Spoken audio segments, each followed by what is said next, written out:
हेमंत भाई, निश्चित तौर पे अगर जबरदस्ती और कोई लालच देकर के अगर धर्म परिवर्तन कराया जाता है तो बिल्कुल गलत है और गैर कानूनी है, और जो भी करा रहा है उसके खिलाफ सख्त से सख्त कार्रवाई की जानी चाहिए।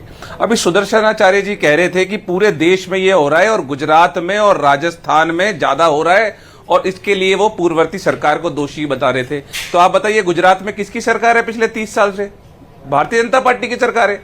इस देश के अंदर भी 11 साल से बीजेपी की सरकार है, और अक्सर जो ज्यादातर जो प्रदेश हैं आसपास के, राजस्थान के, उसके अंदर भी बीजेपी की सरकार है पिछले 10-20 साल से। तो इसका सुदर्शनाचार्य जी का मतलब है कि जो बीजेपी की सरकार है और भारतीय जनता पार्टी है वो इसके लिए जिम्मेदार है। दूसरा, वो ये कह रहे थे कि 500 और 1000 करोड़ रुपए की फंडिंग की जा रही है। तो केंद्र में 11 साल से बीजेपी की सरकार है, क्यों वो फंडिंग हो रही है, कहां से वो पैसा आ रहा है, कि उनके खिलाफ क्या कार्रवाई हो रही है, वो कोई कार्रवाई नहीं बता पा रहे।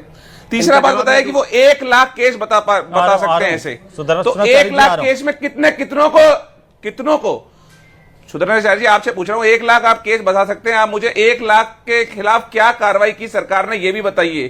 क्या सरकार ने कोई कार्रवाई की? अगर नहीं की तो यह सरकार की विफलता है, और सरकार की नाक के नीचे अगर इस तरीके का काम हो रहा है तो सरकार को जागना पड़ेगा, अधिकारियों को जागना पड़ेगा, और जो जबरदस्ती धर्मांतरण हो रहा है उसको रोकना पड़ेगा। कड़ा कानून बना दिया राजस्थान में। हमने जब कानून बना रहे थे तो हमने ये भी बोला था, अगर वाक्य में अगर इस कानून की जरूरत है तो फिर देश में बना दीजिए ना भाई, संसद में पारित करिए। सुदर्शनाचार्य जी कह रहे हैं पूरे देश में हो रहा है, तो मैं ये मांग करता हूं कि संसद के अंदर आ जाइए धर्मांतरण का कानून। कुछ कहना चाह रहे हैं, क्यों नहीं आ रहा है?